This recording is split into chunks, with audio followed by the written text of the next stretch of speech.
Good evening, ladies and gentlemen, and welcome to the Municipality of Monroeville's regular council meeting. Today is Tuesday, November 12th, 2013, approximately 7 p.m.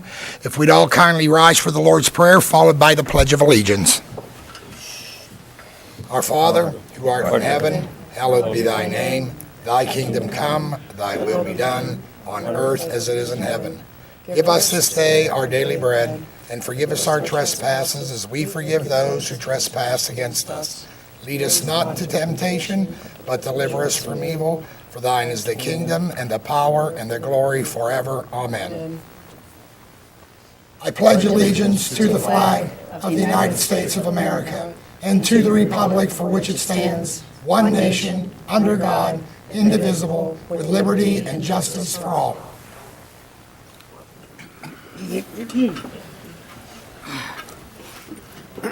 Roll call, Sharon, please. Mayor Arsenko. Here. Mr. Erb. Dr. Griesbach. Here. Mrs. Drumheller. Here. Mr. Johns. Here. Mrs. Allison. Here. Mr. Duncan. Here. Mr. Ramsey. Here. Mrs. McKinney. Here. Mr. Dice. Here. Mr. Hugus. Here. Mrs. Worksman. Thank you. Moving over to our approval of our minutes of the council meeting of September 10th, 2013, the Citizens Night meeting of October 3rd, 2013, and the council meeting of October 8th, 2013. The budget minutes are distributed. Oh, okay, I did not see them, okay. And then the budget meeting of October 30th, 2013. Any further additions or corrections? Seeing none, motion on the floor. Move to approve the minutes as submitted. Second. All in favor? Aye. Opposed? Ayes have it. Moving over to our approval of our reports of our tax collections. Once again, ladies and gentlemen, any additions or corrections? Seeing none, if we will, motion on the floor. Motion to approve tax collections. Second. Roll call, Sharon, please. Dr. Griesbach. Aye. Mrs. Drumheller. Aye. Mr. Johns. Aye. Mrs. Allison. Aye. Mr. Duncan. Aye. Mr. Ramsey. Aye. Moving over our payroll report. Any other issues or comments on our payroll? Motion on the floor. Move to approve payroll. Second. Roll call, Sharon, please. Mr. Ramsey. Aye. Mr. Duncan. Aye. Mrs. Allison. Aye. Mr. Johns. Aye. Mrs. Drumheller. Aye. Dr. Griesbach. Aye. And over to our list of bills, once again, any additions or corrections? Yes, Mayor. Please. Just one follow-up question for the manager. I asked on Thursday about the micro cameras through the Police Detective Division. There is a charge for $278.16 for micro cameras from Dick's Sporting Goods. Yes, curious about the police department had 2 portable surveillance cameras used to monitor fixed locations where crimes were maybe occurring, like Hawkeye Park, for instance. Both of the systems were broken. Don LaGorga was able to take one camera and use parts from the other one to repair it, so we have one up and operational, and that's been installed at Hawkeye Park.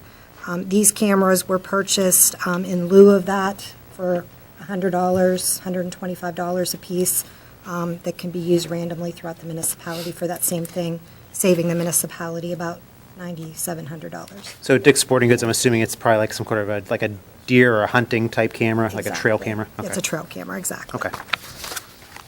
Any other questions or comments on our list of bills? No, I had my question answered. I had a question on pension state aid, and that was an overpayment of Act 205. 2010. Yeah, that was in 2000. Well, that was the pension state aid. Anyway, I For had that Act answered. For Act 205. For Act 205, right. That was all. Any other questions or comments? Seeing none, motion on the floor. So moved. Is there a second? Roll call, Sharon, please. Dr. Griesbach. Aye. Mrs. Drumheller. Aye. Mr. Johns. Aye. Mrs. Allison. Aye. Mr. Duncan. Aye. Mr. Ramsey. Aye. And moving over our budget transfers, once again, council, any other questions or comments or corrections? Seeing none, motion on the floor. Oh, I'm sorry, what am I doing? Let's go with you, Dr. Griesbach, I'm sorry. Sleep as a switch here. Nothing this evening, sir. Okay, very good. As in the list of bills? Yes. Nothing. Nothing, sir. Diane? None. Steve? I have nothing. And Clarence? Nothing. All righty, again, motion on the floor. Move to approve the budget transfers. Is there a second? Second. Roll call, Sharon, please. Mr. Ramsey? Aye. Mr. Duncan? Aye. Mrs. Allison? Aye. Mr. Johns? Aye. Mrs. Drumheller? Aye. Dr. Griesach? Aye. And ladies and gentlemen, as you don't all remember, we did discuss all these issues at our work session at length, so again, I went a little quick on that one. Moving over to our vacancies on our boards, commissions, and authorities. Council, are there any appointments or nominations? Yes, Mayor, I'd like to nominate Valerie Coleman from Ward 5 for the Human Needs and Resource Advisory Board. Second. All in favor? Aye. Opposed? Ayes have it. Any other? If I could just make a comment, Mr. Mayor, I just wanted council to pay attention to the term that's on that nomination, that it's actually going to be expiring in December. So that position actually, just for all of council's knowledge, I did the letters for the members of all the boards and commissions that will be leaving their posts today. They'll be going in the mail tomorrow. And this is a position that will be going to a January 14, December 16 position. So council may want to hold off appointing her in Appointing. December and just doing it Renominate for the for new a full term, Understand. starting in January. Would you renominate in December, though? For a new position. Most likely you should. I wouldn't have a problem if she's she wants to nominated. reapply. And the term is now available to her in January. That's when it starts. That's correct. If the appointment starts then, that's fine. Okay. So no need to no renominate? need to Okay. We can nominate her next month as well. You don't have to. Appoint her next You can month. appoint her next month. Appoint her next month. Just so you're aware. When of I the say next situation. month, January. Because if Not it's, December. if it's Well, not filled it's- now and it comes available, we can just do it. Doesn't the term expire December 31st? Correct. Okay, well, my advice to you would be to wait until January, January. then appoint her. That's right. I understand. Well, that's good. That works. Got it.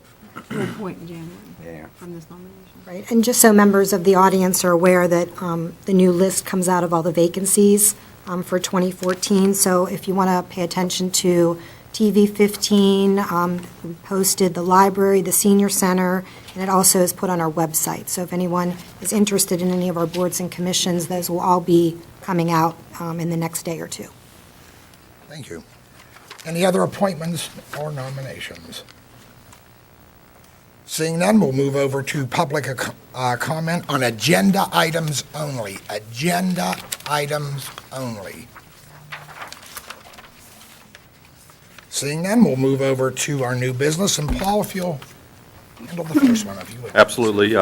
This is the subdivision 13-3-SUB of Khalid Khilji and Dr. Momin Haq of the Ridgeview Estates. The applicant is requesting final subdivision approval for the consolidation of parcel 741F23, which is lot 55, containing .2065 acres, and parcel 741F26, which is lot 56, containing .2485 acres, creating a new lot totaling .4550 acres. The lots are located at the intersection of Mallard Drive and Jefferson Court in the Ridgeview Estates. It is in the R2 Single Family Residential Zoning District. The Planning Commission recommends approval with conditions, and the applicant is here. If you'll state your name for the record, sir, and who are Michael you? Raschuti, And, Michael Raschuti Construction. okay, Good evening, guys. good evening. If you'll please proceed, if you'll give us a idea of what we're dealing Pretty much just with. said it all, but There you go. our customer is purchasing two lots, Lot 55 and the first one was 56 on Mallard Drive. We consolidated both lots. We're meeting all the building lines on the lots, and that's about it, so we can get You're this making it a house. bigger lot. Yes, they purchased two lots, and they get a nice backyard for their family. And Paul, in regards to the planning commission, it says with approval with conditions. What Yep. were the conditions? This is, they're the standard conditions. They have to have the plan approved by Allegheny County, and I just didn't know if there was It's- anything that. they're the standard, Listed. Plan standard recorded. requirements. So there's nothing eventful about this? No, everything's in order. Well, then I'd like to make a motion that we approve it. Make it all easy. Second. Questions or comments on this item before you? There was a motion and a second to approve it.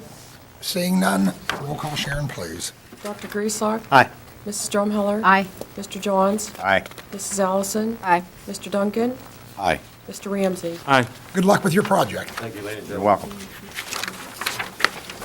Mr. Dice, ordinances, please. Yes, the first ordinance is an ordinance establishing a cell phone policy and monthly stipend for municipal employees. And again, we spoke at length Thursday on this. Motion on the floor. Move to approve? Is there a second? Second. Questions or comments? Seeing none, roll call, Sharon, please. Mr. Ramsey. Aye. Mr. Duncan. No. Mrs. Allison. Aye. Mr. Johns. No. Mrs. Drumheller. Aye. Dr. Griesbach. No. That was 3-3, right? Yeah. No. Next, Mr. Next Dice. ordinance is an ordinance to provide for an amendment to the 2011-2013 capital improvement budget. Motion on the floor. Motion to approve. Is there a second? Second. Questions or comments? Roll call, Sharon. I'm sorry. Is this the one concerning the water issues? Part of it? This is Old Ramsey Road and Willow Hedge Drive being the water issue. I do have, if I can. Oh, it is. I had three residents call me from the Fourth Ward concerning the water issues. And make sure you understand, all the folks down there, I'm all in your favor. I want to see it fixed. I want you guys to stop being flooded. But I had told the residents that I would ask once again, money that we're taking, the $33,000 that we're putting wherever, to the engineers to look into this product. I said I would pass the buck along to Mr. Duncan and/or Mr. Hugus, because I don't know a lot about it, and try to get some answers to help some of these people understand it a little bit better, if that makes any sense, what I just said. Absolutely. Thank you. You want to answer? I do. I prefer Would that you help would. me tremendously. I prefer that you would. Well, thanks. It's a twofold problem. The first problem is the stormwater conveyance system on Willow Hedge Drive is substandard in nature. During significant rain events, it does not accept the water and therefore flood certain residents out. In today's world, that system would never have been installed. So step one is looking at the conveyance system on the roadway itself. The second problem is there was an existing storm sewer on Logan's Ferry Road, which is a municipal road, therefore it's municipal stormwater, that discharges to the rear of some of these homes. When the development went in, they never addressed that stormwater.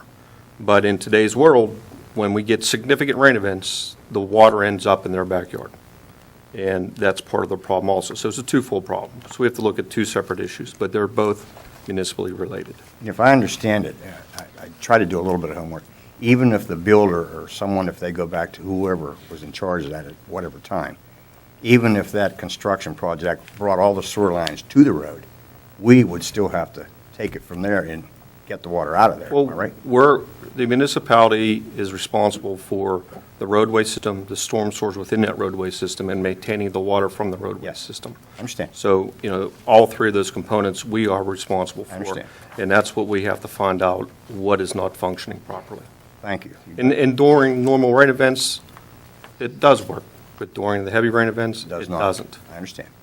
And I understand we need to fix it, and thank you for your, You're welcome. Paul, can you explain Explanation. the ditch that they were talking about that was put in? Who put that in? My understanding is Public Works did some work to try to prevent some of that surface water from going a certain direction. So this was a known issue when that was put in, or? Yes, they did this work, and they diverted some of the water, but still, during these heavy rain events, it still makes its way to the backs of these homes, which is about 700 to 800 feet away. I mean, it's a long distance. thank you. For you folks that are listening, I hope that helped a little bit. I'm ready. Any other questions or comments? Roll call, Sharon, please. Dr. Griesbach. Aye. Mrs. Drumheller. Aye. Mr. Johns. Aye. Mrs. Allison. Aye. Mr. Duncan. Aye. Mr. Ramsey. Aye. Mr. Dice. The last ordinance is an ordinance to provide for the amendment to the 2008-2011 capital improvement. Motion on the floor. Motion to approve. Is there a second? Second. Questions or comments? Seeing none, roll call, Sharon, please. Mr. Ramsey. Aye. Mr. Duncan. Aye. Mrs. Allison. Aye. Mr. Johns. Aye. Mrs. Drumheller. Aye. Dr. Griesbach. Aye. Thank you, Mr. Dice. Right now, ladies and gentlemen, we'll open it up to public comments. This is your time to address council, if you would please. Come on up.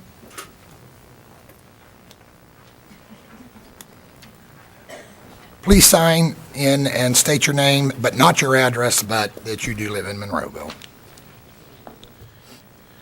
Good evening. My name is John Yakum, Monroeville resident. Mr. Mayor, members of council, Manager McKinney, Solicitor Dice, good evening to all of you again. Mr. Mayor, thank you for the opportunity to address you in council this evening.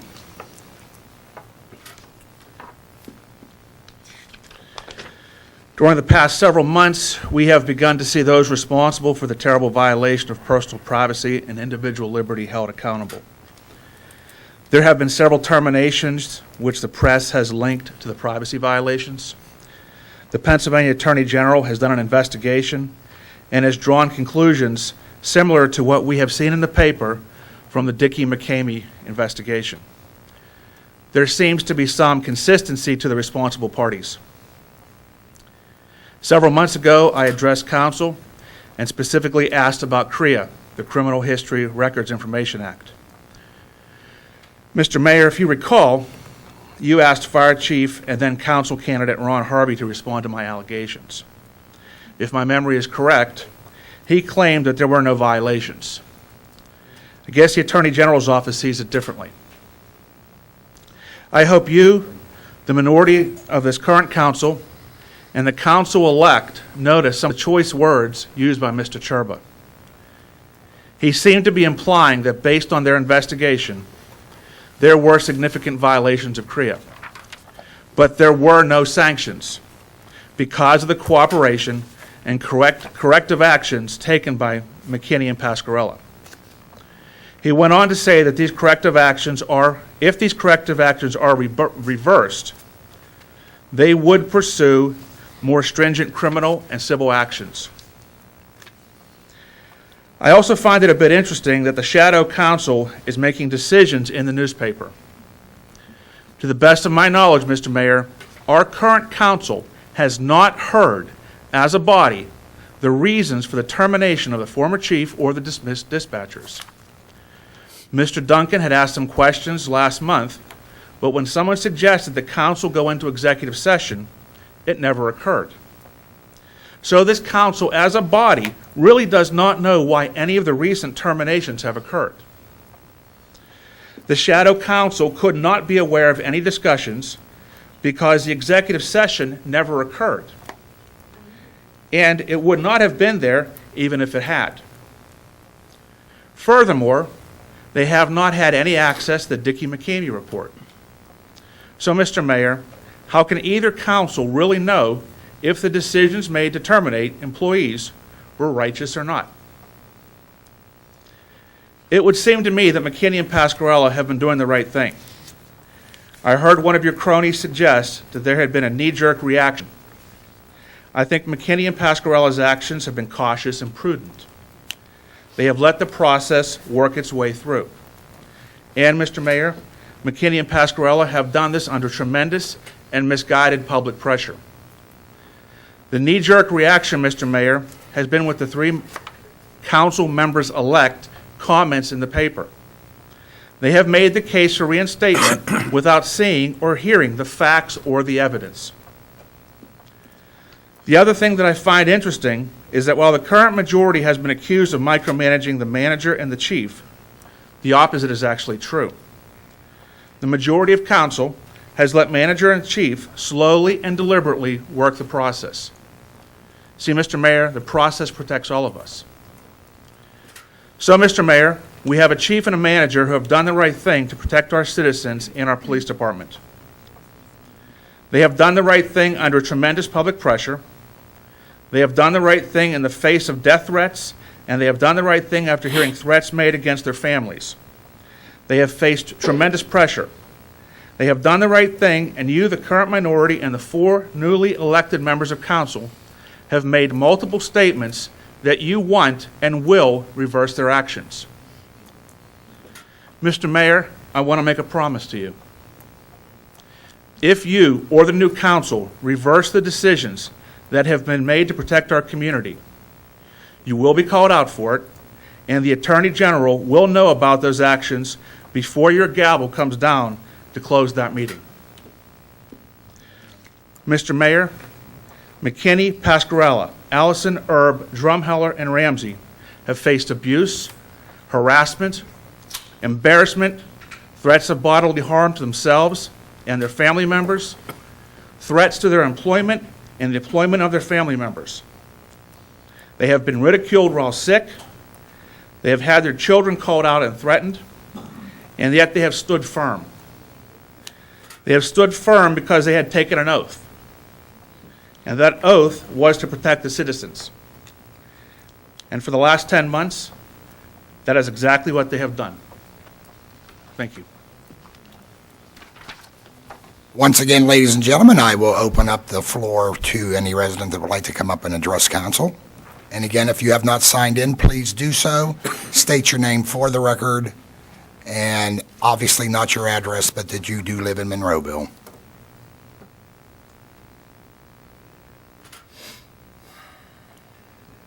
Hi, everybody. My name's Betsy Desmond. I live in Monroeville. I have a question for Mr. Dice. On Thursday, an hour before this meeting, the citizens' meeting, on the link of the Post-Gazette newspaper was this letter. Who all got this letter before the meeting? You don't have to ask Mr. Dice, you can ask me. It was myself, Mrs. McKinney, and Mr. Dice. I want to know, as a resident, I'm not doing HIPAA, I'm not worrying about attorney stuff. I want to know, as a resident, who sent this to the Post-Gazette an hour before the meeting. It has Bruce's stamp on it in color. It's the letterhead, the gold seal. I want to know who did it. If there was only 3 people that had this letter, who did it? Mr. Dice? I sent it to council. All of council? Yeah, I emailed it. All of council, before the meeting? I emailed it to them, Before the meeting, a day or so before the meeting. okay? Well, you just got this November 7th. Okay, whatever day, that same day I emailed it to Lynette, the mayor. And what was the date of the citizens' night?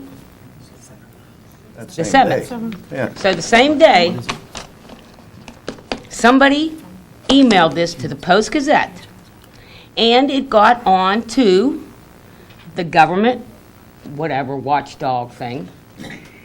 When you print it out, it's in color, so it's an original, scanned-in original. I want to know. I didn't do it, I can tell you that. Well, just so you know, Bets, No. will you Go ahead. please let me, my letter's still upstairs unopened. Okay, So where's obviously- yours? Mine's up in my office. Actually, mine's right here. It's opened. It's in, but it's Mine doesn't been have in the your stamp on office. it. Yeah. It was the one I read from. Okay. Clarence, where's yours? Didn't get a letter. You didn't get an email? Council received it, Betsy, by email. By not email. personal. Okay, got a so, physical well, copy. somebody... That would have been a black and white copy if they would have sent it. Well, this It's is a a- color copy. It's a color. It's a This is color. from the original, because it's in color. Yes. So I just somebody, scanned and sent that in, It's and a- sent Right. it to everybody, whether it came out in Right. color on there. so somebody on this council sent this to the Post-Gazette before the Citizens' Night. It was online from the Post-Gazette website. Betsy, nobody will ever. Well, you know admit what? Okay, we have attorney generals checking for HIPAA and all that. We as citizens now are saying, we'll bring the attorney general back in for the leaking out the information before we as citizens get to know this. I don't have a problem with that. You know, Mr. Yakim's making a promise, he's going to take everybody down with the attorney general. Well, back at you, Mr. Watchdog, and anybody that's putting stuff out before we, the citizens, know. Well, I do have a question. No, I'll wait for my report before I, You know, enough is enough. We're starting over. You know, I don't have a problem with anybody here. But I don't like the stuff leaking out, and he's saying that he's going to get the attorney general. So why? I know as many people as he does. once again, ladies and gentlemen, I'll open up to the floor to anybody that would like to address council. Hi, I'm Tina Mueller, a lifelong resident of Monroeville. Did you sign in yet, Tina? No, Please. I didn't. Oh, well, I'm signing in. What did happen with the death threat? That's being investigated, right? I would assume it's still under investigation. A couple of months. I know it's not CSI Miami or anything, but you would think that we would have some answer by now. Again, I can't respond because I do not know. That's being very sincere. I think someone should call. If it's the county investigating, they should get their butts in gear. Okay. I'm going to address you, Mr. Mayor. Congratulations on your recent win, first of all. Thank you. But I do want to address this. I want all the residents to hear this. I want the public to be able to hear what I have to say. I actually have a few questions to ask about these investigations that have been going on regarding these information violations, supposed information violations. But before I do, I kind of want to go over a timeline of what seems to have happened, and I guess correct me if any of these things are wrong. Back in late 2012, a report was made to the Federal Department of Health and Human Services claiming that there was a HIPAA violation, in that a former police chief and lifetime member of the Fire and EMS Department has obtained and shared information regarding an emergency incident. Keep in mind, the person that received that information already had complete read access to the system that contained all that information. So the person who received the information already had access to it. Immediately, an internal investigation occurred, and that was immediate. And it was determined by our solicitor that there was not a HIPAA violation. When the Health and Human Services Division called the person who made the report, he then changed what he wanted to say in the report, added things to the report, including that the fire department members could access inappropriate information. That's what he said. This information was shared with Health and Human Services and the press before it was shared with at least several members of council.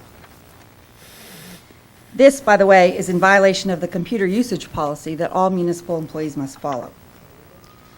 The Health and Human Services Department wrote a letter indicating that they want Monroeville to perform an investigation and change their practices if necessary.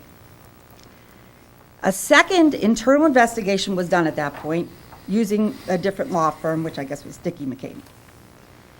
They released a report to Health and Human Services, I think it was a couple months ago now, but it has not been made public, although apparently the press had a copy. The Health and Human Services Department has not officially responded to this report yet. So as far as it's concerned, the matter has not been resolved, and it is unknown if violations have occurred, if they feel violations have occurred. Then, in April 2013, the Pittsburgh District Attorney's Office received complaints about then Police Chief Douglas Cole. By July 2013, the district attorney released a letter indicating that the cases were closed because the DA's office found no basis in the charges against him. Then, in October 2003, the Pennsylvania State Police was notified that there might be violations of their NCIC Clean system. For those who don't know, this connection to the Pennsylvania State Police from us allows the Monroeville Police Department to run driver's licenses and criminal background checks, things like that. We have an agreement with them. If we violate it, of course, we'll lose that ability. But somebody reported us to the Pennsylvania State Police, and so now they're investigating us. I'm not sure if everybody's aware of that one. This person did talk to me, and they were still investigating. The investigation is still outstanding, and they haven't said whether or not they feel any violations have occurred. Now, in November 2003, we now see a letter. 2013. 2013, I'm sorry. Okay. We see that there's a letter from the Attorney General. It's quoted in the newspaper. From what had been indicated in that letter, the attorneys general had a very strongly worded that violations had occurred. However, it appears as if the attorney general's office had not spoken to a lot of the people that some of the other investigators had spoken to. It is this letter, this very strongly worded letter that was put out here, is being used by the present political majority to justify their rash decision to fire the former police chief, Doug Cole, and several other employees. So my question to you is, was the Attorney General ever here? That's one of the questions I will ask the manager. Okay, I want to know whether they were here, if they performed any investigation, who they talked to, and if not, where do they get off writing this strongly worded letter that there were violations when they don't appear to have done an investigation at all? Well, apparently, my understanding is Mrs. Drumheller sent a letter to the Attorney General. Right, so she said there's violations, but they didn't investigate it to see if there were violations? They just wrote this letter? I can't answer that. Okay, well, I think it's very irresponsible of them to write a letter without doing an investigation. They can't just claim there's violations just because somebody told them there were. Well, if you recall, I do want to make a correction on that. There were violations, and if you remember, Mr. Harvey brought it up 5 different times to Pascarella that some of that stuff was bleeding over into the fire department, the police calls. And this happened but that happened way before any of this stuff happened. He testified it up here. Harvey said that firemen they thought they were able to access things, but no official investigation by any government agency, besides our little local law firm, has said that there were any actual HIPAA violations. That is correct. Okay. So this letter that gets put in the paper and the whole world, and people keep using it to say, ooh, we had violations, see, we were right in justifying and firing people. No outside agency has determined that there were violations at this time. Again, as you remember, Tina, what I said last week on Thursday, that there will be a lot more information coming out because things are not complete yet, especially from HHS. So I agree with you on that. I think that, a lot more information will come out. Okay. I just want everybody to notice that it appears as if someone or some group of people have been notifying every government agency they can think of to try to find that we've had violations. We've got the PA State Police, we've got the Attorney General's office, we've got the District Attorney's office, Health and Human Services. It appears as if they're just finding every single agency they can to try to report and see if they can get their actions justified. Just want to make sure that's known. I also want people to know that there have been several occurrences of municipal employees breaking the computer policy, and only one was ever fired, and he was rehired right away. So just so you know, this is not something, a normal circumstance, that people get fired for things. And just one more thing. I just want to remind the public something about the software through which the fire department accessed all municipal information.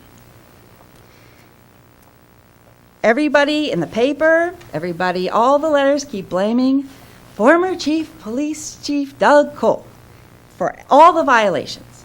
But there was a single individual, and it was not Doug Cole, who was the project manager for this software. A single user who had complete and super user access to this software. And he was the only employee communicating with the software company at this time. He was also working part-time for that software company. Doug Cole was not speaking to that company. He did not have user privileges. The whole software package was assigned to this other individual. So if you're going to fire Doug Cole because you're claiming he was responsible for it, then I think you're wrong. 2, I think you need to also fire the other person. You're talking about Pascarella because he's the administrator. I was trying to leave names out of it. No, I'm I just won't trying do to make that. sure No, everybody. since they're willing to put Doug's name out, I'm willing to speak up. Okay, that's all I have to say. Once again, ladies and gentlemen, I will open it up for anybody who would like to address council.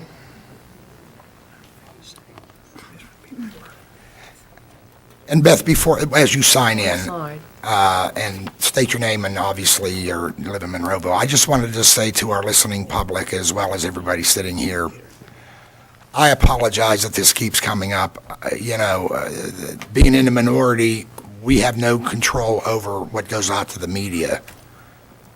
Hopefully, I know I'm as sick of it as you are about hearing it, and I'm tired of all the allegations flying around. I just wish that everybody would sit tight and wait until everything comes in so it can be viewed and put out appropriately again, and if it's possible. And I didn't mean to steal some of your issue there, Beth, but go ahead. Please state your name. Beth Fishman, I'm a resident of Monroeville, and no, I'm not going to sit tight, and if I have to beat a dead horse every month, I will be up here beating that dead horse. It is your time. Mr. Yakum apparently reads quite a bit into this Attorney General letter, and based on what Ms. Mueller just said, there's a lot to be read into this, and this is not the first time I've asked. Has anybody investigated Chief Pascarella and his involvement into that computer system and the access to the records? I cannot answer that honestly. Mr. Yakum stood here one night and stated that people observed or got information regarding a minor.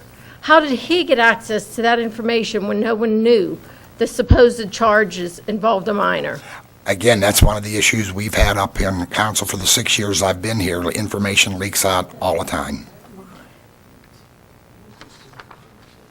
This letter also states that the Attorney General found an investigation or a specific incident where police records were tampered with, altered, removed, or destroyed, although it did not establish the responsible individuals. How did that occur? My understanding, that was cleared up. Was the Attorney General or a representative here to review that situation? That's one of my questions I will ask the manager at my report. One final thing, the Government Watch page also published a screenshot of what the police or what unauthorized individuals were supposedly looking at. Does anyone even care that on that screenshot that they published, there was an address with a domestic violence call? He's up here throwing stones left and right while he's published on the internet the address of an individual in Monroeville that called the police for domestic violence. Call it what it is. Once again, ladies and gentlemen, I will open it up for public comment. This is your time to address council. Seeing none, we'll close this portion of the meeting and we'll go over the reports of the officials. And Bruce, anything more for us? Oh, not enough. Lynette, you have 2 items before you. Yes, item number 1, Mr. Mayor, is council permission to place a streetlight on Burt Drive at pool number 122129. We did discuss this last week. Motion on the floor. So moved. Is there a second? Second. Any further questions or comments? Roll call, Sharon, please. Dr. Griesau? Aye. Mrs. Drumheller? Aye. Mr. John? Aye. Mrs. Allison? Aye. Mr. Duncan? Aye. Mr. Ramsey? Aye. Mrs. McKinney. Item number 2 is council's permission to place a streetlight on Monroeville Boulevard at pool number 296978. As council recalls from Thursday evening, we had a citizen come forward because of the incident on the boulevard with a resident and asking for lighting. So there's no petition attached. Council waived the petition requirement, but this is the pool that we feel is best for that streetlight to be placed at. Motion on the floor. Move to approve. Is there a second? All righty. Questions or comments? Seeing none, roll call, Sharon, please. Mr. Ramsey? Aye. Mr. Duncan? Aye. Mrs. Allison? Aye. Mr. John? Aye. Mrs. Drumheller? Aye. Dr. Griesau? Aye. Thank you, Lynette. I have one other Oh, item, go Mr. ahead. Mayor. Council had inquired what departments will be addressing council at the work session on Thursday for the budget meeting. It will be the police, the senior center, Parks and Recreation, and TV 15. Thank you. I have a question about that. Sure. Regarding my service liaison to the Parks and Recreation Board, and also on Thursday, there was a petition handed in for the Senior Citizen Center. These 2 departments are going to be proposed to be merging in the budget. Now, according to the petition that was signed by the Senior Citizen Center, they feel that it's a violation of Ordinance 1900 and of Resolution 7928. So I guess this is a question for Mr. Dice. Is this something we need to figure out beforehand? I had a chance when you supplied me with Resolution 7928 and the ordinance that you mentioned, 1900. The ordinance 1900 really sets out all the rules and regulations. Bylaws. Bylaws, yeah. But 7928 is a resolution that was passed, and it sets forth some language in here, and it says the purpose of this resolution is to provide land, partial funding, construction, and continued operations of a senior citizens center. It goes on to have a whereas that talks about continued operation of the senior citizen center. Then in Article 2, it talks about who's going to remain the owner of the land, and that's the municipality. It becomes more interesting when you start talking about the license, and it has paragraph 3, license to use.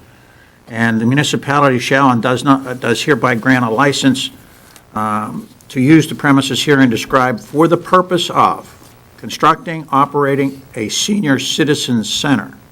Said license shall be continuous unless and until such time as it's revoked, as set forth later in the agreement, or in the resolution. And in the resolution, there are terms for termination of the license. The license created under this agreement may be terminated under the following procedures or circumstances: by the adoption of a resolution approved by 2/3 of all of the members of the municipal council of the municipality, and it's an and, it's not an or, and the concurrence of the mayor, or by the adoption of 2/3 of the board of directors of the Monroeville Council Senior Center. So one is done by council, the other is done by the senior center. In order to, I think, do anything with the senior center, it's going to require you to have 2/3 vote to terminate this license. That would be at least 5 votes. That's at least 5, and it would also require the concurrence of the mayor. Mr. Solicitor, the language that you used was may and not shall. In which one? You had described may be terminated. You went on to describe the criteria. Yes, those are the 2 ways that the license can be terminated. All right, so the language says may. Yes. Otherwise, this license shall continue unless and until the same is revoked as hereinafter set forth. And that's what I read, how it can be revoked. In your opinion, would the age group of senior citizens be a subset of a community? I don't know. I don't think that's responsive to what's going on. What it requires. No, is it might not be, but in your opinion, might that be a subset of a community? Are the senior citizens a subset? The age group of senior citizen, which would be 50 years of age or older? Well, sure. Okay.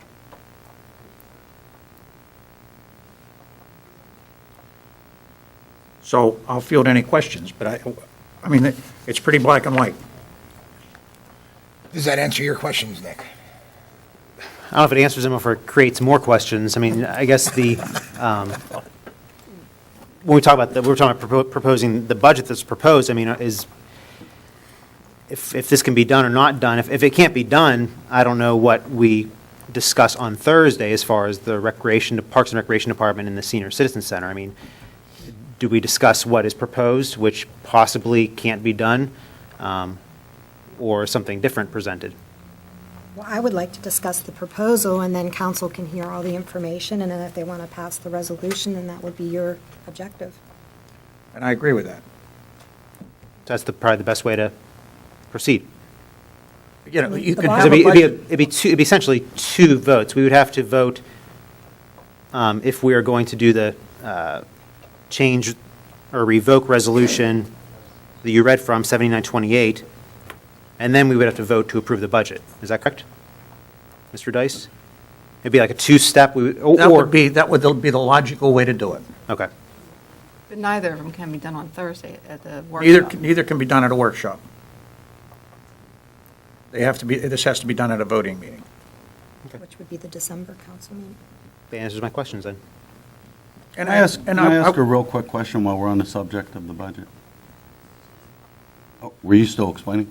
I wanted to just make one other statement. Under the Home Rule Charter and also under the Borough Code, if you don't pass a budget, it's not the end of the world. Under the Borough Code or under the Home Rule Charter, it begins a month-to-month process beginning in January. So, I mean, this process, you're not the first community that's had issues with passing budgets and trying to do it on a timely basis, which is December 31st.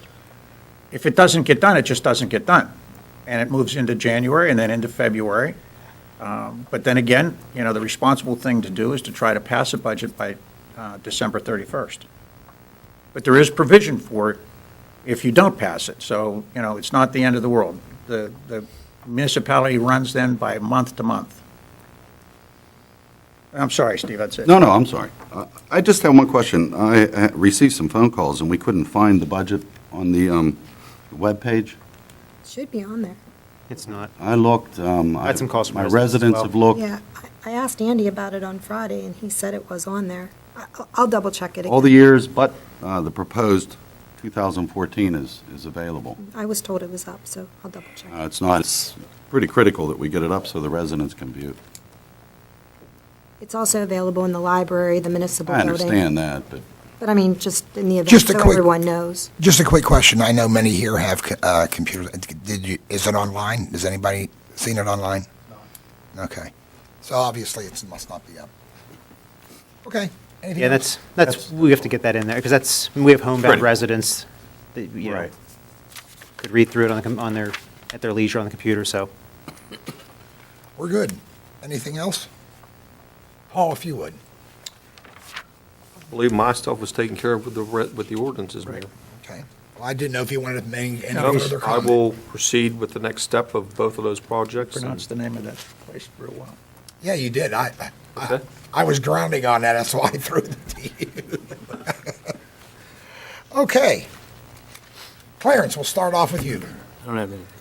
Steve. again, I'd just like to thank all the voters that came out, and congratulations to the incoming council and you, Mayor. Anything else, That's all I Steve? have. All right, Diane. Upcoming events at the Monroeville Convention Center. We have November 22nd through 24th, the Pittsburgh Arts and Craft Holiday Spectacular, it's the 15th annual. Showmaster Gun Show will be back again, November 30th. Admission's $9 for adults, children 12 and under are free. And if you want to plan ahead, Still City Con will be coming December 6th through 8th. It's $15 a day, 3-day pass is $25, and autographs are additional. If you're going to go there and want an autograph. Also, I want to remind everyone to please check the Times Express for the next 8 weeks for the new refuse collection days, and it will also be in your water bill. And finally, I have from the county that the widening of Crusoe Drive, Crusoe Plan and Monroeville Boulevard has been put to bid. Finally, after a long, frustrating process, it's put to bid. All bids are due in by December 11th, and once it's awarded, they have to complete it with 150 days. So I'm glad to finally see that finally get out to bid. It was put in November 7th by Chelsea Wagner. So that's done, finally out to bid, and that should be well on its way. And I believe that's all I have. Jim. If I may, I'm sorry. One thing I forgot, and it's very important. My daughter had I have a new granddaughter. My daughter had a baby Saturday morning. She'd kill me if I forgot this. You just saved yourself there, Steve. Giada is her name. You see here, I was going to do that, because I saw you forgot. Oh, okay. I was going to bail you out.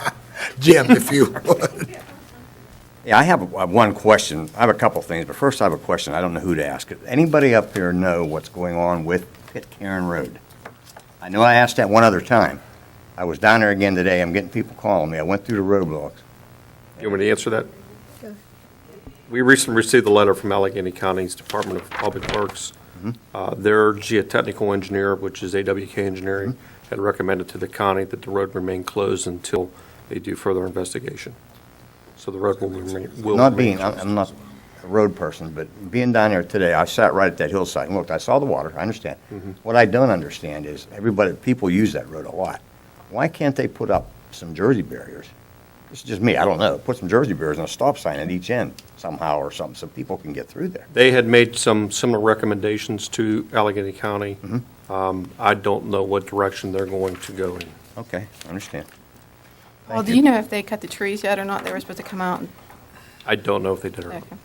Yeah, the hillside's barren today when I was there. It's So nothing they on it. did It's all cut it? mud. Yeah, it's just mud with water trickling down when I was there today. And just to add on to that, Jim, I did talk to Fitzgerald about that a couple of weeks ago. If you remember, I did make mention of that. And what's really going on is that they apparently, and Paul, you can back me up on this, they had a lot more tonnage come down. A lot more hillside did come down again. There is some, as everybody knows, very serious water issues, but Mr. Fitzgerald said they will get it addressed and get it open as soon as they can. Would you not agree with that, sir? Yes. I mean, there's some lingering potential problems there that they need to address before they can. And one of the other issues, Paul, is that's a privately owned piece of land, and I think there's some issues with that as well. That's correct. Does that answer your question, Joe? It did, thank you. I would also like to welcome back Sergeant Lukowitz. He will be back to work tomorrow. I talked to him today. That was a serious, tragic accident that happened over there, and I understand that. But he's a great policeman. We need him back on the job.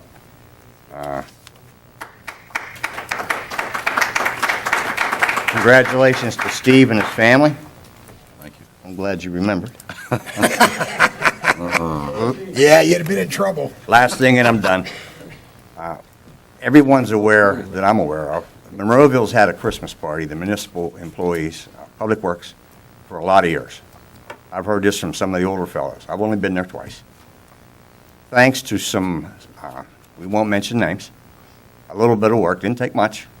The Christmas party is back on. And I want everybody to be aware of that. And then with that, I'm done. Lois. Yes, Mayor. Several things.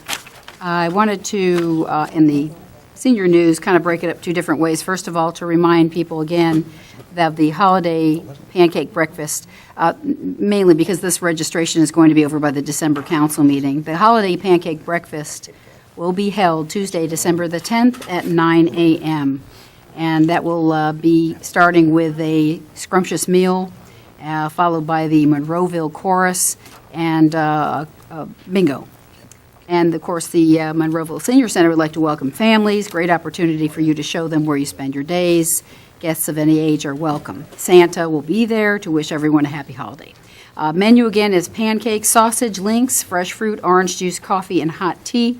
The fee is $5 per person, and tickets must be purchased in advance. They must be purchased by December the 5th. I do want to go into some other issues about the senior center. Nick, you brought some things up too, and I know that we will be having another budget meeting this Thursday. But what I wanted to do was, before I have any kind of visual aids, which TV Joe is going to put up, I wanted to address something about the members of the senior center. And the members of the senior center who I did not see here, I should say, Thursday night, asked if I would please explain what was proposed to the senior center last month by Manager McKinney. And that issue was to combine two departments, Monroeville Parks and Recreation and Monroeville Senior Center. This creates, in the 2014 budget, when you look at that, for a Monroeville Community Center. It's my intent, tonight, to review just what I believe is a smart strategy to conserve community services for all age groups while sustaining senior services. I was there at that meeting in early October to witness the manager's proposal to the senior council, who were seated here, a good majority of them were seated here Thursday. I should mention that I've been liaison to the senior center for more than 2 years. And before that, I was liaison for about the same time to the Department of Parks and Recreation. Many members of the senior center want to know how their operations are funded. They don't wish to lose programs, and I agree. The senior center is directed under a very capable expertise of Tara Grisock, who has formal credentials, both past and presently, in all age groups of program management. The Council of Senior Citizens Incorporated is a nonprofit who have a significant role in the center's operational policies. They work very hard to fundraise programs. They were here 2 years ago in October to outlay the yearly contributions. I remember their handout. Across the years, they had yearly contributions, expenses, and fundraising And they listed them and advocated all the work, and I agree they do hard work. They do hard work to fundraise. And this is why I agree that the senior center's director should administrate over a combined community center. I also want to recognize, though, at the same time I'm saying this, Parks and Recreation's consistent, excellent work in both the effort and their professionalism and what they've had to endure, basically, to continue reaching all their goals, to overcoming some issues where they didn't have total funding of the community pool, which they do now. And in spite of the loss of their director at the end of 2009, since that time, they've had 3 municipal managers who were to coordinate all those efforts, and they've done a splendid job of doing that. 3 of them operate that entire department. I'm going to show you in a little bit here some of the average budgets. I'm going to have about 6 slides here over the last 4 years for both of these departments. A few donut charts are going to follow after that as to how sources have been trying to meet the needs of the senior center all this time, and that will follow, this basic information on budgets and goals. So with that, if you would put one of the first one up, Joe. This is the average budget for the past 4 years. And the reference for that was just basically to go in and average across those years, 4 years of the Parks and Recreation Department. So that's about $266,000 a year it takes to do that. Underneath that in red, you see 25% of the summer concert series, which has been going on for about 5 years now. That was a new concept brought about. They're getting $10,000 a year from one source, and so about 25% of that is paying for the concert series under that budget. Then the other bullet beneath that is called leisure learning from Parks and Recreation, and that component is about, on the average over the 4 years, about $119,000. Of that, there are rentals of buildings or rooms, and that takes about 3% of that budget to do things that would pertain to getting some of the rental and some of the fees and some of the costs that it takes to, clean the facilities after they are using them for programs. The programs I'm referring to for those leisure programs are what you get in a quarterly mail out, and everybody gets this from the Monroeville Recreations and Park Department, and we've got our fall one out. This current issue has lots of these programs listed. And then, of course, the other bullet on the end is 100% of the community pool paying for itself. We had a problem with that, and it was pretty much overcome. There may be something like $1,000 that goes over, but pretty much the pool has paid for itself. I want to look at the second slide, and that's the average budget of the senior center. The Monroeville Senior Center is around $429,000 that the municipality is funding. Also, those expenses and fundraising, that is also put in by senior council. So those dashes underneath there, the fundraising is about 6% that senior council works hard on. Their budget expenses contribute about 10%. But 75% is really from the municipality. The grants might be for funding the bus. We had Representative Joe Markosik, I think, help fund that through a grant with $80,000 on the buses for the seniors that they have. And I want to go to the next slide here. Both of those departments have goals, and of course the Monroeville Senior Center's goals is to continue to develop new programs, to continue to develop new services, and to strengthen the financial foundation. And as well, the Parks and Recreation goals are to continue to find sponsorships, maybe get more funding for summer concert, and pay more and more of those types of things in the summer, and continue working with the school district. The school district hasn't always had a free agreement. A lot of the district charges the municipality when it has to incur additional expenses and custodians on duty for the buildings that we rent.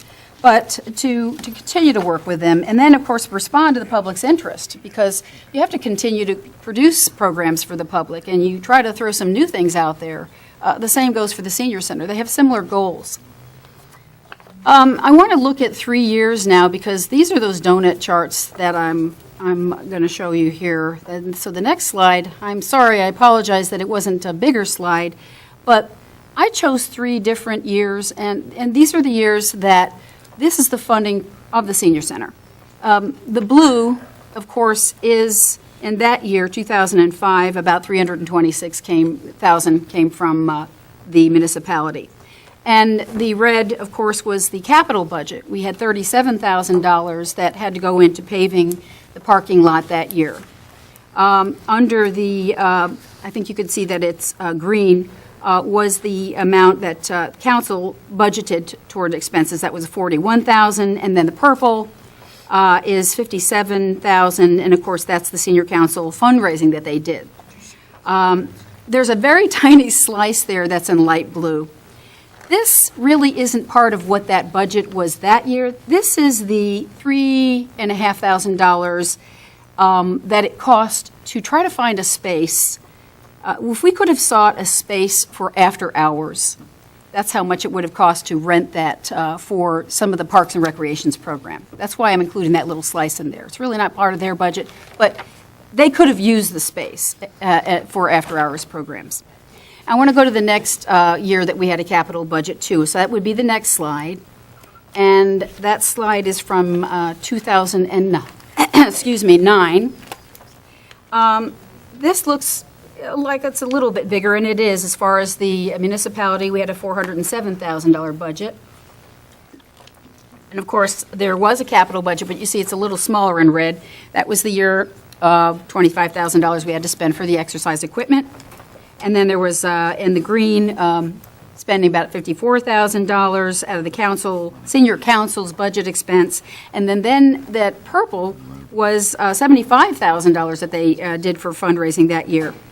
Of course, that little slice of blue is about $9,800 that could have been used for space to present leisure programs after hours.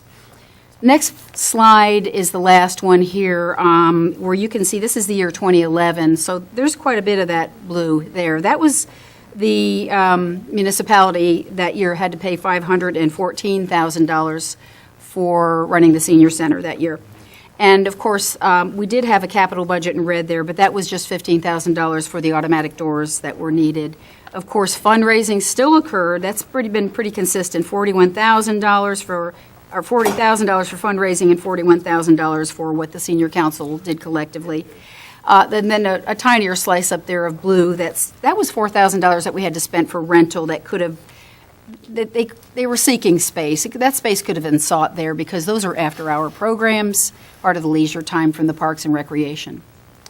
So now, I just want to say, we can, our greatest asset, I feel, is our seniors. Some woodsmen told me that. And our most precious resource is our young. They should be brought together, I feel, for community unity and to help a community thrive. Why would I advocate combining 2 departments in one? I feel if we envision a plan to serve all of the community, and we can, we strengthen both parts of that community. The fact is, if you look through your Parks and Recreation brochure, some of those programs, you couldn't possibly use the senior center for basketball, swimming. No, those are things that you have to coordinate. And we have to do a good job of coordinating them for some of the things that we do for the school system. But the school system needs money, too. Why do you think they were up in front of us for the use of the middle school and for rental to a church group that wanted to meet there? They're looking for money, and they're looking to get that money any way they can. We're looking to try to utilize something that's 100% unutilized after the hours of 4 o'clock when the doors are closed.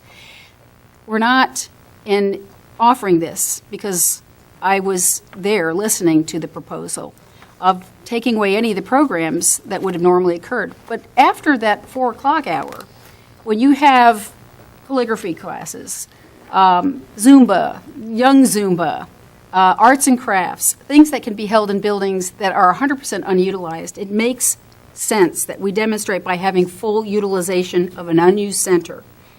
That greatly sustains leisure time. It greatly sustains the quality of life to all age groups. All age groups. Our greatest assets is, seniors, and our most precious resources are young. We show that by securing more of its use in the future. This community center would grow stronger by virtue of its productivity and its service. Together, it's a stronger union of services that can't be broken apart in future budgets. And I wanted to make that point about my understanding and my support of the community center. Will it take hard work? Yes. That's why you want a person who is going to be the best person to direct over it. And I heartily think that is, well, I mentioned that I thought Mrs. Griesbach was one that could do that. And it takes more than that. It always takes volunteers. Volunteers are something that for the past 2 years I've been talking about at senior council meetings. They should welcome more volunteers to sit on that senior council board with them. They should open their arms to younger seniors like myself and you, Mayor. We're both the same age. And, 50 plus. I'll say 50 plus, Mayor. I wish. Okay? That I hope will be something that, if there are any questions, that people will contact me about that. I will be glad to explain myself to them. I'll be glad to share some of this information with them, and I thank you for listening. I've got a couple more pictures, and this is going to be just to announce something about the Monroeville Food Garden for the year 2013, because we've had our season of growing. And we've added to this year, and to the past 2 years, we've had 1,000 pounds of produce from the past 2 years. This year, we raised about 375 more pounds. It wasn't as productive. That's because we had a big old tomato blight. But we have raised that for a total of 1,376 pounds of produce for assisting local food banks. Those food banks that we have serviced and that I hope to continue to service in perpetuity with volunteers every year include Pitcairn Food Pantry, Monroeville Assembly of God Food Pantry, Garden City Food Pantry, and Crossroads Presbyterian Church Food Pantry. The second little photo here, I just wanted to thank the people who volunteered. There's Sandy. We've had a lot of volunteers come and go, but I wanted to mention how we couldn't do it without them. Here's Sandy McFall. But I also have other people to thank who have been very instrumental. I want to thank Sandy. I want to thank Karen Howell. I want to thank Penny Morris. I want to thank Georgiana Woodhall. And I want to thank Jake Cothern, who has joined us this year and done so much with his weed whacker and skills, and his enthusiasm I think he's a senior. And I want to thank Michelle Burroch. She's new to volunteering this year, and we hope she comes back and joins us next year. Finally, I want to review. I'm going to review something that I read, and you may not have if you don't get the Post-Gazette, by Jonathan Silver, who ran an article. A state law that regulates the collection and dissemination of sensitive law enforcement information was violated numerous times in Monroeville. An audit by the Pennsylvania Attorney General's Office has revealed. It was an audit. In a letter dated Tuesday to the Monroeville solicitor and copied to officials, Executive Deputy Attorney General Lawrence M. Churba noted that his office could have sought court-imposed penalties for violations of the Criminal Histories Record Information Act. Mr. Churba said his office decided to handle the situation administratively. However, because the violations were first for Monroeville, municipal officials cooperated with the Attorney General's audit, and corrective measures were taken. Quote, however, we must caution that should conduct of this sort recur, or should policies that led to these violations be reinstituted in the future, we will pursue the more stringent civil and criminal sanctions available, unquote, Mr. Churba wrote in the letter, which was obtained by the Pittsburgh Post-Gazette. A meeting had been scheduled this last Thursday night between Monroeville officials, Mr. Churba and David Peffer, a special agent in charge of the Bureau of Special Investigations, but it was canceled earlier in the week. Following discussions with auditors, quote, everything has been handled, unquote, Joseph C. Peters, a spokesman for the Attorney General's office, said Thursday, quote, there's no need for the meeting, unquote. Said Mayor Gregory Arasinko. Gee, I think I cut it off here. I heard that. My opinion is that I'm glad that this was not made into a political nightmare. Monroeville remains under federal investigation. That is the HIPAA violations for allegations that it breached privacy law with unauthorized releases of information from ambulance calls. That investigation stemmed from a complaint filed by Police Chief Stephen Pasquarella in August of 2012 when he was Assistant Chief. The Attorney General's letter noted that there were 2 other investigations of improper accessing of protected records. Various individuals who were subsequently found to have improperly accessed such records were subject to discipline and were terminated from their public employment, the letter said. Municipal manager Lynette McKinney released the following statement in regard to the investigation. Over the last 10 months, myself, Chief Pasquarella, and 4 members of council have taken relentless public abuse and humiliation, threats, and questions related to our integrity. Because of the nature of the allegations, we were forced to sit quietly. I am pleased that the Attorney General's office recognizes the Monroeville Police Department under Chief Pasquarella and my leadership did what was necessary and correct. We cooperated with the investigation. We held those responsible accountable. And because of the professional manner that this was handled, the municipality of Monroeville will face no sanctions. Personally, quote, personally, this has been one of the most difficult times in my life. However, I'm proud that I and those who stood with me, Chief Pasquarella and the majority of council, did what was best and necessary to protect the privacy of our residents and our municipality, unquote. The latest situation involves the handling of data collected by Monroeville Police. The 33-year-old Criminal History Record Information Act sets forth procedures for reporting arrests, fingerprinting, dealing with expungements, and the handling of various information collected by law enforcement.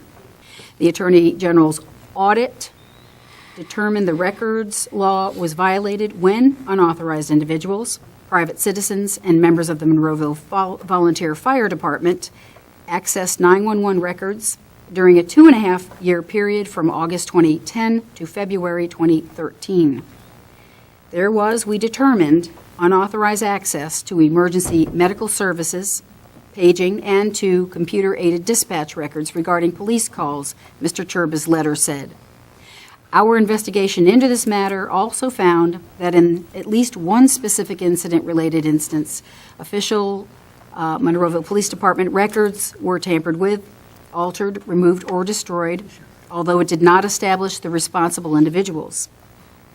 The findings seem to mirror those of a private investigator, John J. Daly, hired by Monroeville. Mr. Daly blamed former police chief Doug Cole, who was fired. So I'm curious, now that I've read this article, as to why the mayor and some of the council here all accused Mr. Daly of being known by someone, as if it was something outside a due process. And if you still feel that way, then how do you explain the Attorney General saying the same and referring to the termination of the former police chief? And by the way, this matter, I agree, the HIPAA matter has not yet been addressed by the Office of Civil Rights, but this matter has. And that's the end of my report. Nick. Yes, Mayor. I appreciate the pie charts from Mrs. Drumheller. I just want to make sure that some of the numbers people are clear on the numbers between the 2 departments, between the Rec Department, Parks and Recreation Department, and the Senior Citizen Center. I don't have the average of the past several years of the rec department. I just have my 2014 budget, which has last year's budget. But when we add up all the departments of the rec department, which is 4,500, which is their administration, leisure learning, 4,700, and the pool, we're actually more at 576,000, which I don't know where the 266,000 comes from that you mentioned. Yeah, the community pool, of course, was, since it had pretty much it's a wash, it pays for itself, it wasn't included on there. Okay, The so we'll leisure say- program was. Okay, so 476,000 if we take $100,000 off for the pool. And you're looking at 2000 averages? 2013, I don't have the averages. That's what I did. I figured it would be more fair to say average. Okay, so that number is, I mean, you mentioned 266.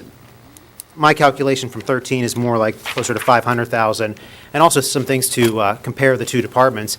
The senior center has 2 public works employees that are there, which comes out of their budget. It doesn't come out of public works budget, it comes out of the senior center budget.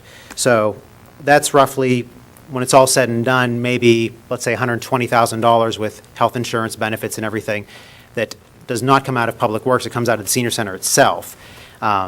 Whereas if we look at the rec department in that regard, the pool in general, that $100,000 for the pool, there are public works guys that work down there, get the pool ready, they're there quite a bit for the chemicals and everything, but that money does not come out, does not reflect in the pool, it reflects in public works.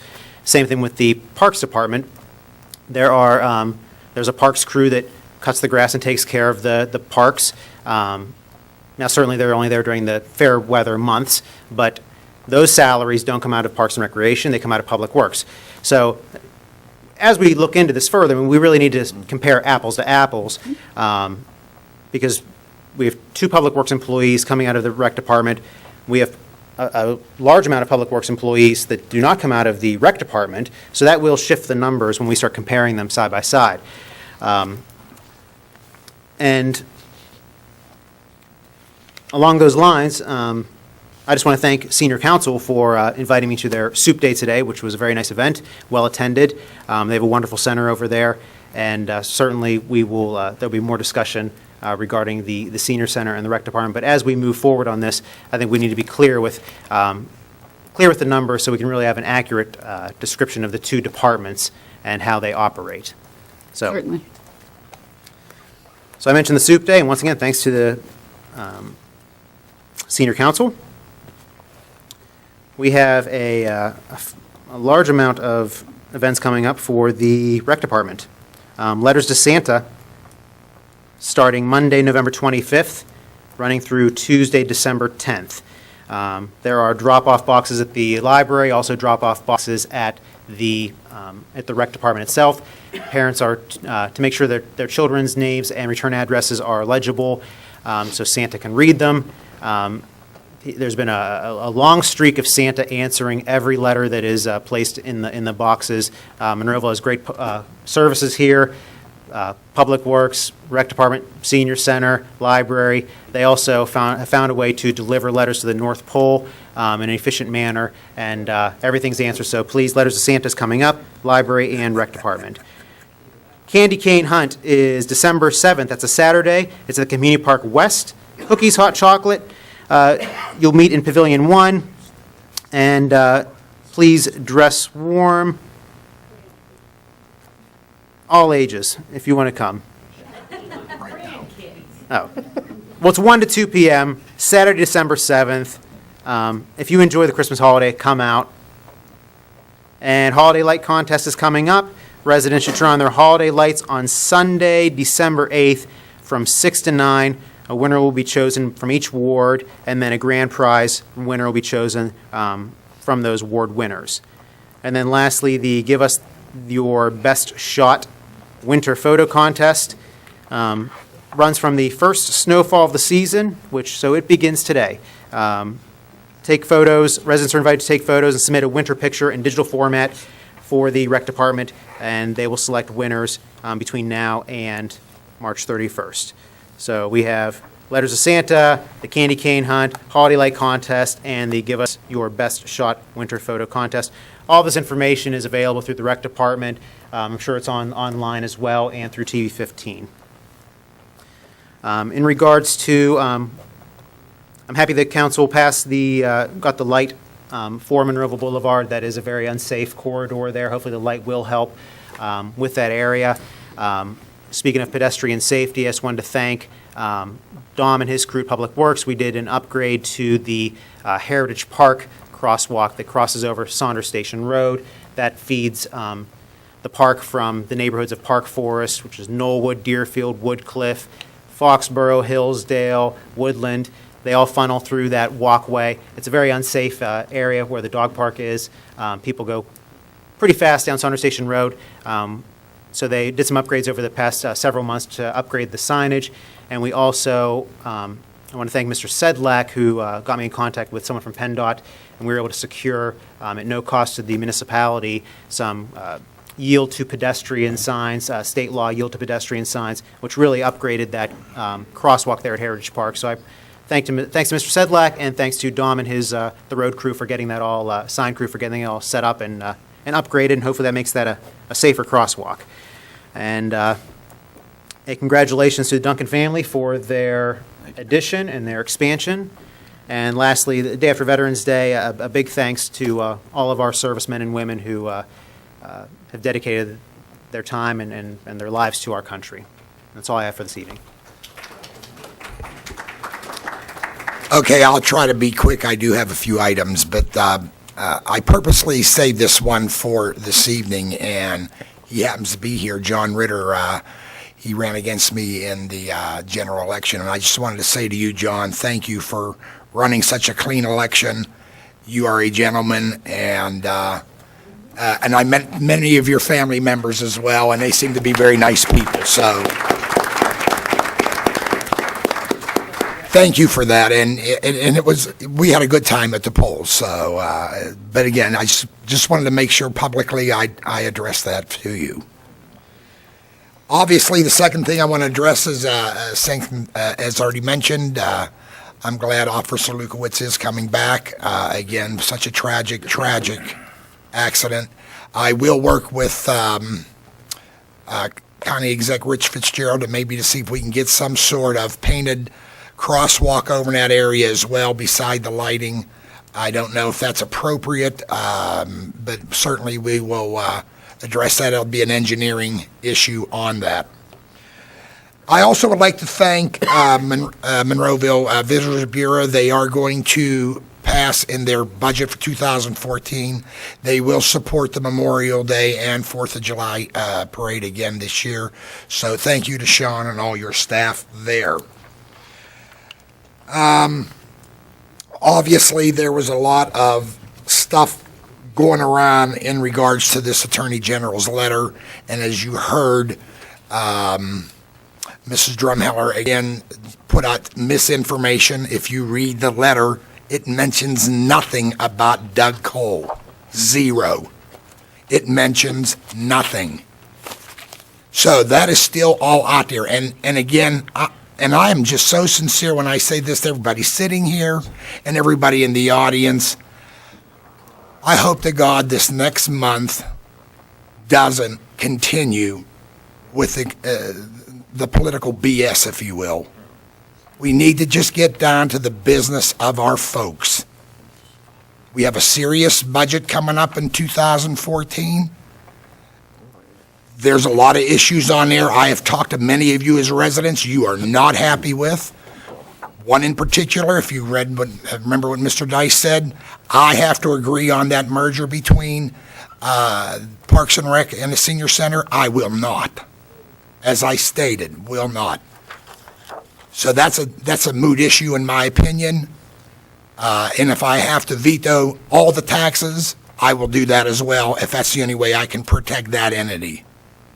And that's just not the only issue. You have brought to me many issues, and we will get into that as the budget process goes. The other issue is, and I think, Nick, you forgot to mention it, in regards to the senior center, $100,000 of that 400, whatever it is, thousand plus, goes to retiree salaries. That's right off the top. You take what's left of that, and the majority of that pays for the salaries for the 3 employees that do work there. To operate that actual facility, when you look at that number, it looks huge, but when you actually break it down, we're getting the bang for our buck there. Now, again, everybody in the world supports our Parks and Rec, certainly. I want all the youth to have every program that we can offer. But more importantly, I think the seniors made it perfectly clear they earned the right to have their own senior center, and I certainly support that. Think about that. Most of them have been in this community 50-plus years, paid their dues, so enough on that.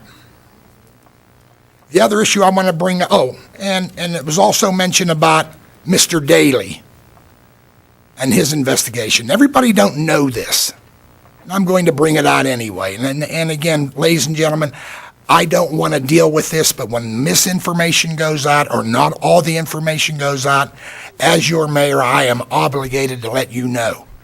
Everybody forgets Steve was the administrator on this, but guess, on that whole business, starting back from day one to current.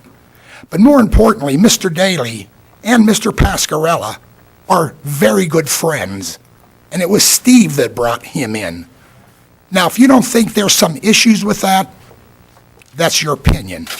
I have issues with it. Actually, Mayor, if I could address. I am not, will you just please let me finish? Well, you wanted to correct incorrectness, so I wanted to correct you in saying that if you want to call Mr. Daly, he was actually closer to Doug Cole than he was Chief Pascarella. So if you wanted to get that clarified, you could call Mr. Daly, and that's what he brought to the table the first day I met him, just so you have that record straight. I do have the record straight. Okay, I just wanted to clarify. Well, you can clarify, and don't ever interrupt me. I don't interrupt you. Well, pardon me, I apologize. You guys give me hell if I open my mouth during any of your reports. I've never given you hell, Mayor, but I wanted to correct the situation that you were stating. I did correct it. They are friends, and we'll leave it alone at that. Last but not least. Can I ask you, how are you aware? I'm just curious, because I've never heard of this, so can you? We'll get into that at another time. Last but not least. You'll have to wait, Diane. I'm not going to respond to you, and I do not interrupt any of your conversations. Why are you interrupting mine? Last but not, and I apologize to the listening audience once again. I am so sorry. I hope the political stuff stops. Me too. I'm going to, this is veto of ordinance number 2599, passed October 8th, 2013. I will read it once again, and every member of council, including the manager, does have a copy of this. I, Mayor Aracinko, veto ordinance number 2599 enacted on October 8th, 2013, which deals with the police collective bargaining agreement. The reason for my veto is that 4 new council members, now elect, have not had an opportunity to have any say or have any input into the negotiations leading up to this contract. I am certain that the newly elected council, and I'll even though I add one more, and I will be anxious to bargain with the Wage and Policy Committee to arrive at a new police collective bargaining agreement. This should be a priority, and it will be for 2014. Please spread this veto onto the minutes of our meeting tonight. Respectfully submitted, I as mayor. I move to override the mayor's veto. Second. Discussion?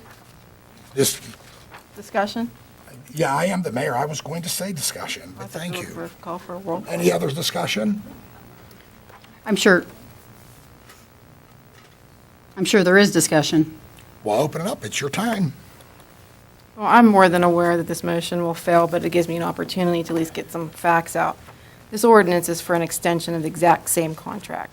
There are many concessions on behalf of the police department, and after a very long negotiation period between the negotiating committee representing the municipality and the police bargaining committee, the contract in effect and the extension would mean a 0 increase, no raises, for 5 years total. So I'm not sure how much more can be gained in this respect. Can't get much lower than zero unless that priority, as described by the mayor, to take from the officers. There is a COLA. There is a COLA which has not gone above 1.5% on the average for the last 5 years, so don't be misled by this either. 1.5% is next to the lowest increase for the entire municipality. Please, folks. Go ahead, Diane. 1.5% is next to the lowest increase for the entire municipality employees, including all the labor unions, which means 5 groups. 5 years and no increase helps keep the budget steady and would help bridge the gap, wage gap, since all the surrounding communities are receiving wage increases anywhere from 2 to 3% yearly. Plum just got 2.5%, as well as Murraysville. Even the city of Pittsburgh, while they were under Act 47, which means they were declared financially distressed and were required to provide a restructuring plan for their debt, had an increase. To have no increase is unheard of, and you can ask our solicitor and any other retired or current police officer that you might be familiar with or friends with. But this was offered to continue to help with the budget issues, but apparently the mayor thinks there can be more. Furthermore, the council-elect will still be able to take part in a contract negotiation before their term ends. It just will not be their first one. And I want to say all this so that everyone will not be misled in any way. Any other comments? I think I just want to reiterate, because I think one of the things that was brought up was the disappointment in not being able to negotiate. That certainly isn't the case, because not only do you have a balanced budget that was presented in October, a balanced budget with preservation of services, but you have an opportunity over the next, I don't know, the extended years certainly of this contract, to know that you will have zero movement from the base of what you have for that department. And that's an opportunity. That's an opportunity to find ways to try to do things that are strategic in the budget, both on the revenue end and the expenditure end. This expenditure won't change. It won't be delayed by long, arduous processes such as we had with clerical, and that result in an unknown change and negotiations and arbitrator. This gives you an opportunity, if you are dissatisfied with that zero movement from the baseline of what it costs to operate that entire department, if you're dissatisfied by that time, to negotiate, to enter into negotiations. So there's no loss of that opportunity for this on its next council to do. So I just think that it's an opportunity, and I don't understand how that would be something that upsets the apple cart that much. It should be welcome, because this is a balanced budget that has been presented with preservation of all services. Well, I just feel that since there's 1 year left on that contract that I'm aware of, and being sitting up here for the last 2 years has been tough. I got 2 years left. I'd like to be involved in it, because I don't know if I can do it another 4 years after this next 2. And I would wish to see the 4 new elect be up here and also get involved in it. And at the minute, I can't see doing anything with the police. We're chiefless. And that's how I feel about it. I have a question about COLA. How often is that calculated? Quarterly. Quarterly. So it's really not an annual, it's not an annual raise. I mean, I forget the figure. What was the figure, Mrs. Allison? Sue gave them to us. There hasn't been, they do it at the end of the year. It's done quarterly, but it's done total at the end of the year. And hasn't been above 1.5% for the entire year, yes, in the last 5 years. Because it's figured out quarterly, which then, obviously, if it's every quarter, so then your next quarter, you're going off a higher salary for that next percentage and so on and so forth. She gave us that, but it hasn't been above that. And then another 5 years. Another reason why I'm against the contract extension in the middle of the contract, yes, zeros are great, but for the long-term health of our municipality, I really believe that a two-tiered system is what we need to really get into place. Two-tiered system meaning that new hires are coming in at a different rate, different benefits or a different package, so to speak, as opposed to our current force. So you're not affecting our current force whatsoever. And as these officers retire and we replace them with new hires, we really make a change in the department financially for the long term. So that's one of the reasons why I support the veto of this contract, that if we could try to negotiate that two-tiered language for the long-term health of the municipality. And I'd like to state, you say that you received some figures from Susan. I haven't received anything from Susan or... No, they were given to us when we were in our last negotiations, and she did it a whole. When you say us, You were in that executive session. where we received the Yeah. COLA amount? There, every department, every labor union was on there for the past, I don't know how many years went back, at least went back 8 years. I didn't And that's- recall that as we all far got as, 'em. but I was not part of any, nor should This I was the last time they were good. This was the last time. I don't know if we was a public works, last You one say that we so, I don't did. recall having that. I can provide that to you again, Councilman Duncan, if you'd like. This is what it looked like. Okay, I would, anything else, council, because I do want to make a clarification for the members of council as well as everybody sitting here. Voting yes means you will vote to override the veto I've just presented this evening. Voting no means you support the veto. And again, I'm just going to just make it very perfectly clear, I do not have a vote on this council. The new council coming in with the current will make those decisions. My only reason for vetoing it at this time, and despite of what Mrs. Allison thinks that I want to do, I have no vote, and I certainly support our police department, is that we have 4 new council members coming in a matter of about 7 or 8 weeks, maybe less. It is not fair to them to take anything that this current outgoing majority puts forth, in my opinion. They should have a clean slate to look at the new council coming in. So with that, if there's no further comment, roll call, Sharon, please. Dr. Griesbach, No. Mrs. Drumheller, Yes. Mr. Johns, No. Mrs. Allison, Yes. Mr. Duncan, No. Mr. Ramsey. Yes. And I'll break the tie with a no. He's And not tied, he's oh, not that's right, I tied. can't really do that, that's Yeah. right. Am I correct? Yeah, it fails. Okay.